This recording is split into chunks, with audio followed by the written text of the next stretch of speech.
தான் முக்கியம் அப்படிங்கிற மாதிரி ஒரு வரி வருது. 2K கிட்ஸ்லாம் அப்படி தான் இருக்காங்களா? என்ன சொல்ல வரீங்க இந்த படத்தில்?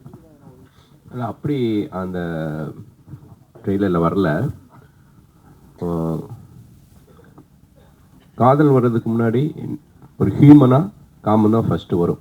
அது ஆதாம் ஏவாள் காலத்துலேருந்தே அதுதான். ஸோ அதுதான் நெகட்டிவ் ப்ளஸ் பாசிட்டிவ்ங்கிறதே. அதைத்தான் இந்த கதையில் சொல்கிறோம். இந்த உலகம் பார்க்குற மாதிரி எங்களை எதுக்கு வாழ சொல்கிறீங்க, நாங்கள் ஃப்ரெண்ட்ஸ் அப்படிங்கிறது தான் அவன் சொல்லுவான். அஸ் ஏ ஹீரோவுடைய டாக்கே வந்து ஒரு இத்தனை வருஷம் அவன் கூட பழகுறேன், எந்த மொமெண்ட்லேயுமே அப்படி ஒரு தாட்டே வந்தது கிடையாது. எந்த பொண்ணாக இருந்தாலும் காதல், ஒரு பொண்ணு மேலே காதல் வர்றதுக்கு முன்னாடி ஒரு க்ரஸ்ஸோ ஒரு காமமோ அது வந்து அது வந்து நீங்கள் க்ரஸ்ன்னு சொல்லலாம். அது உண்மையான வார்த்தை, அது காமம் தான். காமத்துக்கு அப்புறம் தான் காதல் வரும், காமத்துக்கு அப்புறம் தான் கல்யாணம் நடக்கும். அதான் சார். சுசி சார், இப்போது 2K லவ் அப்படின்னா இப்போ அட்வான்ஸாக போயிட்டானுங்க. முன்னெல்லாம் வந்து பார்க்கறது அகத்தின் சார் இவர் சாலமன் சார் சொன்ன மாதிரி தான், பார்க்காமே காதல் இருந்தது. அதுக்கப்புறம் கொஞ்சம் பார்த்தாங்க, தள்ளி தள்ளி கையை காட்டினாங்க. இப்போது பார்த்த உடனே பைக்கில் கூப்பிட்டு போயிட்டே இருந்துறானுங்க. இதுக்கு நடுவில் பாய் பேசின்னு ஒருத்தன் வரான். பார்த்தோன்னே நீங்கள் கூட்டிகிட்டு போனீங்களா? இப்போ 2K பார்த்தோன்னே நீங்கள் கூட்டிகிட்டு போனீங்களா? அப்படிலாம் யாராவது வர்றாங்களா?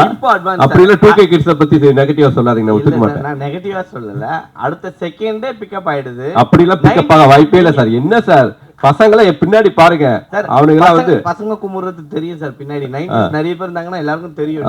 கல்யாணமே ஆகல, அட்லீஸ்ட் ஒரு நாளாவது தேவைப்படும் சார். அததான் சார், பார்த்த உடனே கூட்டிட்டு போறாங்கன்னு. இல்ல, இதுக்கு நடுவுல பாய் பேசின்னு ஒருத்தன் வரான். அந்த மாதிரியான கான்செப்ட் 2K ல இருக்கும். இல்ல இல்ல இல்ல, அந்த மாதிரி 2K ல இல்ல. முன்னாடி இந்த பாய் பெஸ்டி நீங்க சொல்லக்கூடிய சின்ன சின்ன வார்த்தைகள்லாம் அந்த காலத்துல இருந்து இருக்குது. அதுக்கு நம்ம பேர் வைக்காம இருந்தோம். கள்ளக்காதல்னு இருந்துச்சு, ஓகேங்களா?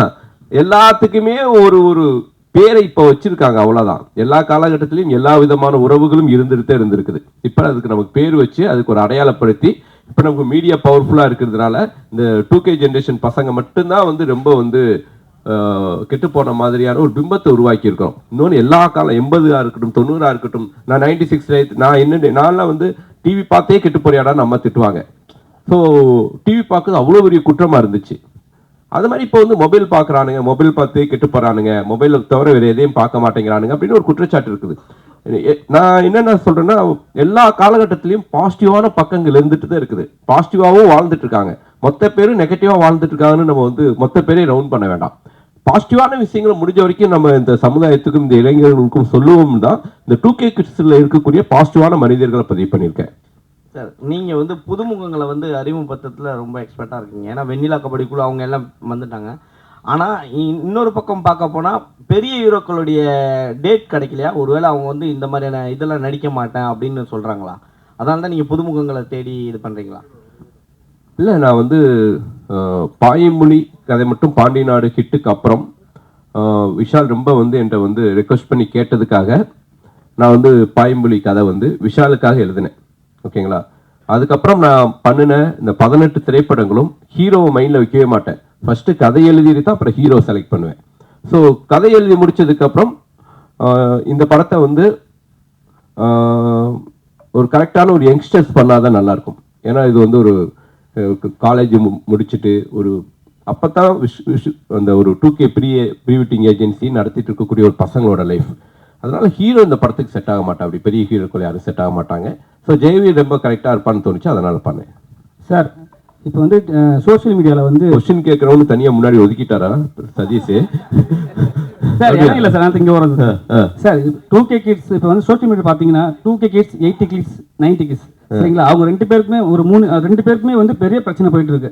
நீங்க வந்து லவ் பண்றீங்களா, நாங்க லவ் பண்றோமா, யார் ஃபர்ஸ்ட் கல்யாணம் பண்றான்னு சொல்லிட்டு ஒரு விஷயம் போயிட்டு இருக்கு. இப்போ வந்து நீங்க 2K படம் எடுத்திருக்கீங்க. ஸோ 80 கிட்ஸ்க்குலாம் வந்து இது வந்து ஏத்துப்பாங்களா? 80s 90s ஏற்றுக்குவாங்களான்னு கேட்குறீங்களா? நான் அந்த 80s 90ஸ்க்கு ஏற்றுக்கிற மாதிரி நான் இந்த படத்தில் கிளைமேக்ஸ் வச்சுருக்கேன். இந்த படமே 2K கிட்ஸுக்கு பற்றின லைஃபு. ஆனால் இந்த படம் யாருக்கான படம் அப்படின்னா 80s 90s ஓட பேரண்ட்ஸுக்கான திரைப்படம் இது. அதான் 2K பசங்களுடைய லைஃப், அவங்களுடைய லைஃப்பை பதிவு பண்ணியிருக்கேன். சார் வணக்கம், நான் ராதா பாண்டியன் சொல்கிறேன். வணக்கம்ண்ணே. சார், நிறைய க்ரைம் சப்ஜெக்ட்டு, பேய் சப்ஜெக்ட்டு, கொலை வெட்டு குத்துன்றப்ப இந்த கதையை எப்படி நீங்கள் செலக்ட் பண்ணி டைரக்ட் பண்ண முயற்சி பண்ணுறீங்க? இல்லைண்ணே, நான் உங்களுக்கு தெரியாத ஒன்றும் கிடையாது. நான் ஆக்ஷன் படம் பண்ணிகிட்டே இருந்தால் கூட பேரெல்லாம் இந்த மாதிரியான சினிமாக்கள் பண்ணிடுவேன். வெண்ணிலா கபடி குழு, அதனால் கதை, ஜீவா, ஒரு ப்ளசண்ட்டான படங்கள் பண்ணிகிட்டே தான் இருப்பேன். ஸோ அப்படி ப்ளசண்ட்டான கதைகள் தான் வந்து நமக்கே ஒரு பாசிட்டிவான எனர்ஜி கொடுக்கும். அதனால் இன்னமும் இது மாதிரி பாசிட்டிவான திரைப்படங்கள் பண்ணுறதுக்கு நான் ரெடியாக இருக்கேன். நிச்சயமாக தொடர்ந்து பண்ணுவேனே. இந்த படத்தில் வந்து இப்போதுள்ள பெண்கள் ஆண்கள் பழகிறத பற்றி முக்கியத்துவம் கொடுத்து எடுத்திருக்கீங்களா? ஆமாண்ணே. அது என்ன எப்படி முக்கியத்துவம் கொடுத்து எடுத்திருக்கேன்? ஒரு கதையில் சொல்லுங்க. அதான் இப்போ இருக்கக்கூடிய ஒரு பையனும் பொண்ணும் எவ்வளோ அழகான நட்போட வாழ்றாங்கன்னு சொல்லியிருக்கேனே. ஓகே, தேங்க்யூண்ணே.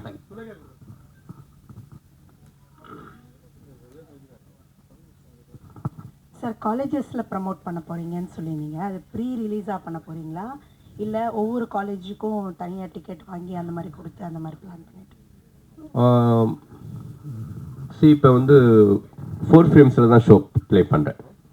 ஸோ காலேஜ் ஸ்டூடெண்ட்ஸ் எல்லாரையும் வர வச்சு எல்லாருக்கும் ஷோ போட்டுட்டு அப்புறம் அவங்களோட கலந்துரையாடல் மாதிரி பிளான் பண்ணியிருக்கேன். கோயம்புத்தூரில் காலேஜுக்கு ஆப்போசிட், பிஹெச்டி காலேஜுக்கு ஆப்போசிட்லேயே வந்து ஒரு தியேட்டர் இருக்குது. அந்த தியேட்டரில் கோயம்புத்தூரில் பிளான் பண்ணியிருக்கோம். ஸோ ப்ரீமியர் ஷோ, அதாவது ப்ரீவியூ தியேட்டர்ஸ் இல்லாத ஊர்களில் தியேட்டர்லேயே போட்டு காமிச்சு அவங்களோட ஒப்பீனியன் வாங்கிட்டு அதுக்கப்புறம் வந்து அவங்களோட பேசலான்னு முடிவு பண்ணியிருக்கோம். தனஞ்சலி சார், ஏதோ ஒம்பழுக்க போறீங்கன்னு நினைக்கிறேன். இல்லை கேரளா. ஸோ இது எந்த விதத்தில் மாற்றமாக இருக்கும்? ஏன்னா நிறைய படம் நீங்கள் லவ் ஸ்டோரியை பண்ணிட்டீங்க, இது எப்படி இருக்கும், புதுசாக இருக்கும்? ஆனால் உங்களை தொடர்ந்து கேள்வி கேட்குறவங்க 2K லவ் ஸ்டோரி பற்றி கேளுங்க. ஏன்னா ஒரு 10 நிமிஷத்தில் பேசிட்டு நம்ம எல்லாம் கிளம்பிடலாம். மற்ற கேள்விகள் வேண்டாம். இதான் ஒரு 2 ப்ரொடியூசரை கூட்டிகிட்டு வந்தேன் நான் படம் பண்ணலான்ட்டு. ரைட்டாக தனஞ்சயன் சார் பேசுறதுல பதட்டமாயிட்டாரு. ரொம்ப ரிஸ்க் அதிகமாக இருக்கும் போல தெரியுது. நான் இப்போ யோசிக்கிறேன், இந்த ப்ரொடியூசரை கூப்பிடாமே இருந்திருக்கலாமோ. வெங்கடேஸ்வரன் சார் எந்திரிங்க. சார் தான் எனக்கு என்ன சார் தெரியும், பாசிட்டிவான விஷயங்களை பேசணும் தான் படமே எடுக்கிறோம். சரி, ஓகே. எனிவே சார் பயப்படாதீங்க, நான் இருக்கேன், டோன்ட் வரி. ஸோ இந்த படத்தை பொறுத்த வரைக்கும் ஆதலால் காதல் ரொம்ப ஒரு ஹாண்டிங்கான ஒரு கிளைமேக்ஸாக இருக்கும். அந்த டயத்தில் இந்த 2010 அந்த பசங்க லைஃப்குள்ளே இப்படியான ஒரு லைஃப், இப்படியான பிரச்சனைக்குள்ளேயும் மாட்டிக்கிறாங்க. அவங்க பண்ணுற தப்புனால ஒரு குழந்தை எப்படி அனாதை ஆகுதுங்கிற ஒரு விஷயத்தை பதிவு பண்ணேன். பட் இந்த படத்தை பொறுத்த வரைக்கும் இந்த பசங்களுடைய லைஃப் ஸ்டைலுக்குள்ள ஒரு எவ்வளோ பாசிட்டிவாக, எவ்வளோ ப்ளசண்ட்டாக இவங்க இருக்கிறாங்க, எவ்வளோ எந்த மாதிரியான பிரச்சனைகள் வந்தாலும் எவ்வளோ வந்து தெளிவாக முடிவு எடுக்கிறாங்க அப்படிங்கிறத தான் சொன்னேன். இந்த படம் வந்து ஒரு ஒரு லவ் ஸ்டோரியாக இருந்தாலும் இந்த படத்துடைய கிளைமேக்ஸ் இந்த படத்தை வந்து ஒரு யூனிக்கான படமாக மாற்றும். அதுதான் இந்த படத்துடைய பலம்னு நான் பிலீவ் பண்ணுறேன். அந்த கிளைமேக்ஸை நம்பி தான் எடுத்தேன். கண்டிப்பாக படம் பார்த்து எல்லாருமே அந்த கிளைமேக்ஸை பர்டிகுலராக பேசுனது ரொம்ப மகிழ்ச்சி அளிக்குது. இமான் சார், வணக்கம் சார். சொல்லுங்கள். இது காதலர் தினம் 14ஆம் தேதி வருது, உங்கள் படமும் ரிலீஸ் ஆகுது.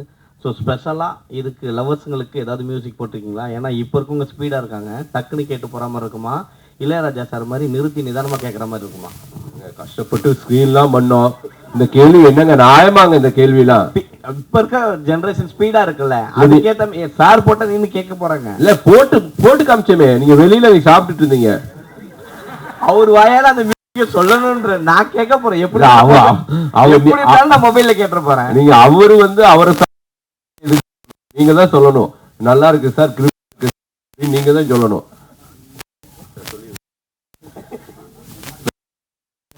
எல்லா வயதினருக்கும் அது போய் சேரணுன்ற ஒரு விஷயம் எப்பவுமே மனசுல எனக்கு வந்து இருக்கும் சார். வெறும் இப்போ இருக்கிற ஒரு நம்ம கண்டெம்பரரி ஆடியன்ஸுக்கு மட்டும் கேட்டு பண்ணோம்னா அது வந்து காலம் தாண்டி அது நிற்காதுன்ற ஒரு நம்பிக்கை எனக்கு எப்பவுமே அது பேசிக்கலாக இருக்கும் சார். ஸோ அதனால என்ன மாதிரி பாடல் பண்ணாலும் இரஸ்பெக்டிவ் ஆஃப் ஜானர், என்ன ஜானரில் பண்ணாலும் அதுக்குள்ளே இருக்க கோர் மெலடி கண்டென்ட் வந்து ஸ்ட்ராங்காக வைக்கணுன்றது தான் எப்போவுமே அது பை டிஃபால்ட் இருக்கிறது தான்.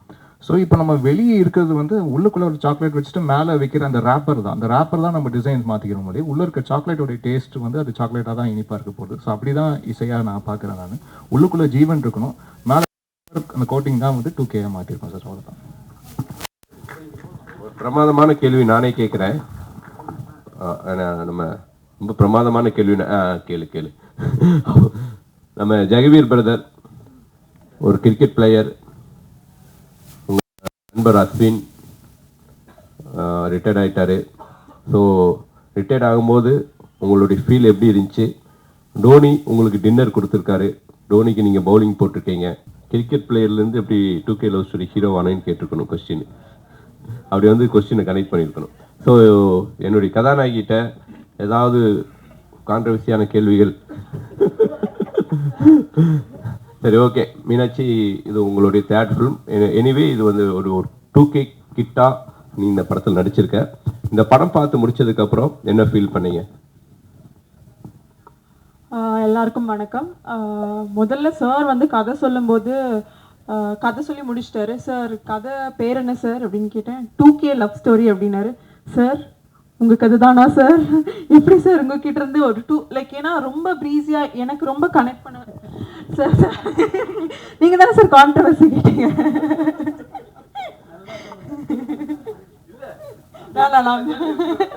ஏன்னா சார் எப்பவுமே வந்து ஒரு வில்லேஜ் சப்ஜெக்ட், ஆதலால் காதல் செய்வீர், ஜீவா எல்லாம் ஸ்போர்ட்ஸ் ஜானர் எல்லாமே வந்திருக்கு. But it was such an young film.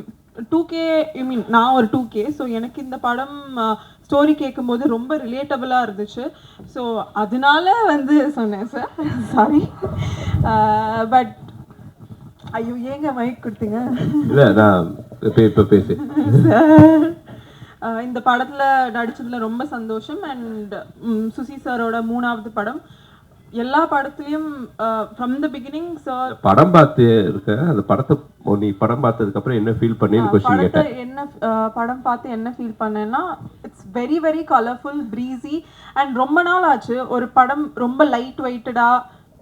First half ஜாலியாக போச்சு, செகண்ட் ஹாஃப் சுசி சாரோட ஸ்ட்ரென்த் நான் நினைக்கிறேன் காமெடின்னு நினைக்கிறேன். அது படம் த்ரூ அவுட்டாக இருந்துச்சு, ரொம்ப என்கேஜிங்காக இருந்துச்சு. அண்ட் Feb 14 அன்னைக்கு வந்து it's a perfect film to watch. So கண்டிப்பாக நீங்கள் எல்லாரும் February 14 வந்து படத்தை பார்க்கணும், சப்போர்ட் பண்ணணும்னு கேட்குறேன். தேங்க்யூ.